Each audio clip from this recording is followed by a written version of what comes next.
بسم اللہ الرحمن الرحیم۔ آج کے اس ویڈیو میں ہم بات کریں گے وہ طلباء جو وفاق المدارس العربیہ پاکستان ملتان بورڈ سے اپنی درس نظامی مکمل کرتے ہیں، طلباء اور طالبات، تو بعد میں وہ اپنی اسناد کو یعنی اپنی اسناد کی ایکویلنسی کروانے کے لیے کیا طریقہ کار ان کو کرنا چاہیے اور اس کا کیا پروسیجر ہوگا، تو اس کے اوپر جو ہے آج کی ویڈیو میں ہم بات کریں گے۔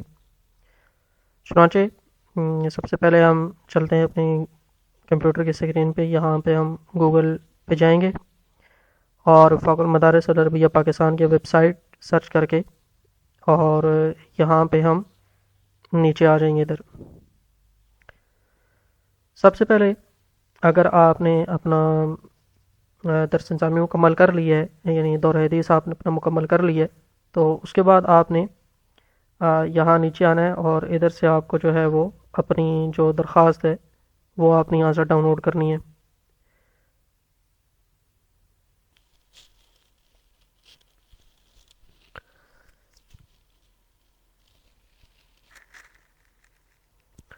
چنانچہ یہاں پر آپ نے یہ درخواست برائے تصدیق اسناد ہے، اس کے اوپر آپ کلک کریں گے، یہ آپ کی وہ درخواست ہوگی، اپلیکیشن۔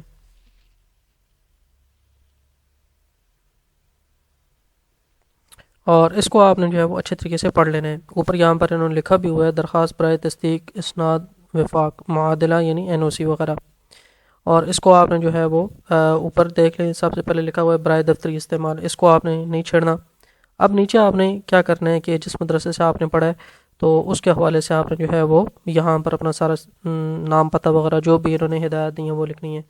اپنا نام لکھنا ہے، ولدیت لکھنی ہے، رقم التسجیل آپ نے لکھنا ہے، یعنی جو آپ کا رجسٹریشن نمبر ہے۔ ظاہر ہے وہ شروع میں جب آپ اولیٰ یا ثانیہ میں داخلہ لیتے ہیں تو اس وقت جب آپ کا پہلا وفاق کا امتحان ہوتا ہے تو اس میں وہ آپ کو ایک کارڈ جاری کرتے ہیں، وفاق کی طرف سے کارڈ جاری ہوتا ہے جس کے اوپر آپ کی رجسٹریشن ہوتی ہے،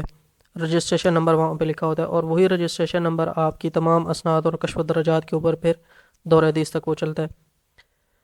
ارسال کردہ اسناد کے نام لکھیں، تو ظاہر ہے آپ نے جو اسناد یعنی کہ ٹیسٹ کروانی ہے، ثانیہ کی ہو گئی، پھر رابعہ کی، پھر سادسہ کی، پھر دورہ حدیث کی، اور ساتھ اس کے جو کشف الدرجات ہوں گے۔ یہاں پر تو صرف آپ نے اپنے اسناد کے نام لکھنے ہیں۔ ایڈریس آپ نے لکھ دینا ہے جس ایڈریس پہ آپ یہاں سے بھیجیں گے، اور وہی ایڈریس آپ لکھیں تاکہ دوبارہ پھر اسی ایڈریس پہ جو ہے وہ آپ کے اسناد وفاق المدارس سے اٹیسٹ ہو کر وہ آ جائیں۔ فون نمبر آپ اپنا لکھ دیں۔ اچھا، اس کے بعد آپ نے یہاں سے اس کو بھی چیک کر لینا ہے، ٹھیک ہے۔ تو چنانچہ چونکہ آپ نے اپنی تمام اسناد کی جو ہے وہ اگر آپ طالب علم ہیں تو یعنی اگر کوئی بچہ ہے تو وہ یہاں پر جو ہے نا اپنا ٹک لگا دے گا اسناد طلبہ، اور اگر کوئی طالبہ ہے بچی ہے تو وہ یہاں پر اپنا ٹک لگا دے گی۔ اب ظاہر آپ نے اپنی جو آپ کی اصل اسناد ہیں، جو اوریجنل یعنی کہ سند ہے اور پھر اوریجنل جو کشف الدرجات ہے،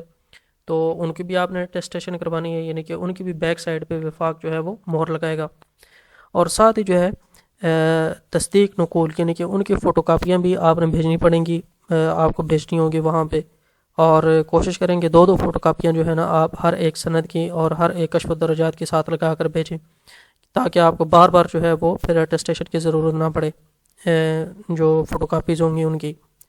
تو چنانچہ ان کو آپ نے جو ہے تصدیق اصل اسناد اس کو بھی ٹک لگا دینا ہے، اور تصدیق نقول اس کو بھی آپ نے ٹک لگا دینا ہے، اور اجرا NOC اس کی آپ کو ضرورت نہیں ہے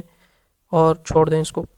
اس کے بعد نیچے آپ نے جو ہے وہ یہ ہدایات پھر پڑھ لینی ہے کہ کتنی آپ کو فیس جو ہے وہ بھیجنی ہوگی وفاق۔ اب اس کے بعد نیچے انہوں نے لکھا ہوا ہے کہ وفاق دفتر کو بذریعہ ڈاک تصدیقات معادلہ بھجوانے کی لازمی شرائط، یہ ساری آپ نے پڑھ لینی ہے۔ تو اب جب آپ اپنی اسناد اور کشف الدرجات بھی جو ہے وہ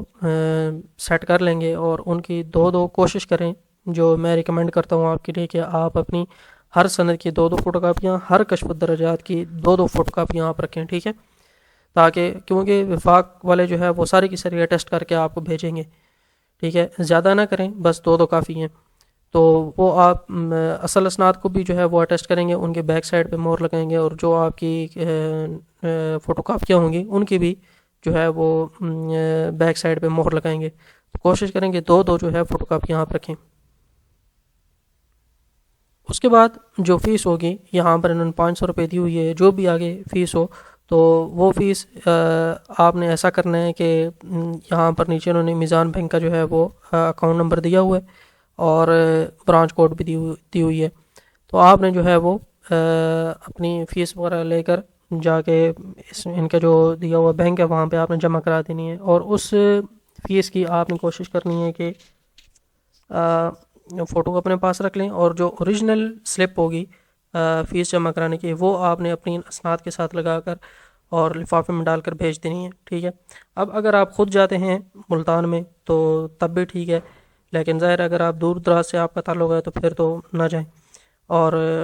اگر آپ قریب ہیں تو پھر خود جا کے چیک کر لیں. اگر دور سے آپ نے کسی دور دراز علاقے میں رہتے ہیں تو بہتر یہ ہے کہ آپ بذریعہ پوسٹ آفس اس کو جو ہے وہ بھیج دیں. ٹھیک ہے. اس کے بعد یہ ہوگا کہ تقریباً اس میں 2 ہفتے یا 3 ہفتے تو لازمی لگتے ہیں. اس کے بعد یعنی کہ 2-3 ہفتوں تک آپ کے پاس جو ہے وہ اسناد واپس آ جائیں گی. نیچے یہاں پر آخر میں ایک نوٹ انہوں نے دیا ہوا ہے کہ ڈاک وصولی کے 15 دن بعد اسناد واپسی ہوگی. تو انہوں نے اگرچہ 15 دن تو لکھا ہوا ہے، لیکن 15 دن سے زیادہ دن بھی لگتے ہیں عام طور پر، چونکہ رش بہت زیادہ ہوتا ہے تو اس لیے 15 دن کم ہی ہے. اس کے بعد آگے انہوں نے لکھا ہے کہ ہر امیدوار کو وفاق کی طرف سے ڈاک وصولی ڈائری نمبر کا میسج موبائل پر وصول ہوگا. تو اوپر آپ نے یہاں پر جو اپنا فون نمبر دیا ہوا ہے اسی فون نمبر پہ آپ کو ایک ڈائری نمبر بھیجا جائے گا، وہ آپ نے اپنے پاس جو ہے وہ محفوظ رکھنا ہے. کیونکہ اگر مثال کے طور پر 15 دن بھی گزر گئے، 20 دن گزر گئے، 25 دن گزر گئے اور آپ کی اسناد ابھی تک نہیں آئی تو آپ وفاق کو جو ہے فون کر کے پتہ کر سکتے ہیں. تو جب آپ فون کریں گے ان کو تو وہ آپ سے آپ کا ڈائری نمبر جو ہے وہ پوچھیں گے.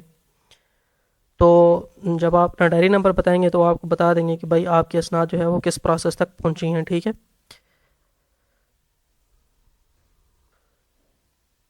چنانچہ یہ تو طریقہ کار ہے کہ آپ نے اپنی اسناد جو ہے وفاق المدارس العربیہ پاکستان سے کیسے اٹیچ کروانی ہے، کتنی فوٹو کاپیاں آپ اٹیچ کرائیں گے. تو یہ اس کا جو ہے وہ سادہ سا طریقہ کار ہے. اس کے بعد اگلا کیا طریقہ کار ہے کہ جب آپ وفاق کو اپنی اسناد بھیجیں گے تو وفاق جب آپ کے پاس واپس آپ کی اسناد بھیجے گا تو اس لفافے کے اندر وہ ایک علیحدہ سے ایک لفافہ ڈال کر بھیجیں گے جس میں لکھا ہوگا کہ IBCC بند لفافہ جو ہے، اس کے اوپر یہ اس طرح سے عبارت لکھی ہوگی کہ IBCC کا یہ لفافہ ہے، اس کو صرف IBCC والے کھولیں گے. تو وہ صرف اس لیے ہوگا کہ آپ کی جو ثانیہ کی سند ہے، یعنی کہ جو میٹرک ایکول ہوتی ہے، اس کو آپ نے اٹیسٹ کروانا ہے پھر IBCC بورڈ سے. اسلام آباد میں یا جس شہر میں آپ ہیں وہاں کے اس IBCC بورڈ سے آپ نے اس کو اٹیسٹ کروانا ہے. لاہور میں تو لاہور میں، پشاور میں تو پشاور سے، اسلام آباد میں تو اسلام آباد سے.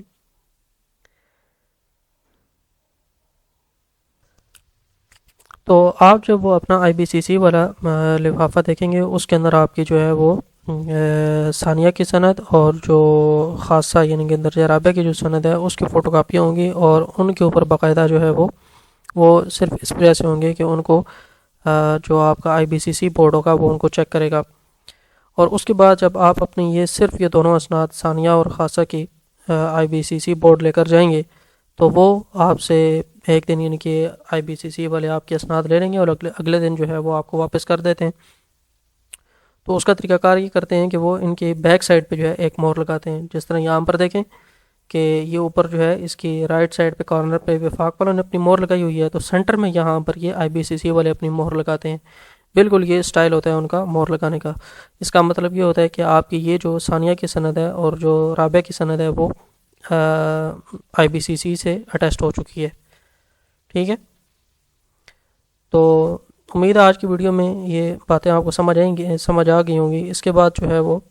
آگے IBCC کے اندر کیسے آپ اپنا پروسیس کرتے ہیں اور HSC کے لیے کیا پروسیس کرنا پڑتا ہے ایکویلنسی کے لیے، وہ انشاءاللہ پھر نیکسٹ ویڈیو میں ہم بات کریں گے. تب تک اللہ حافظ.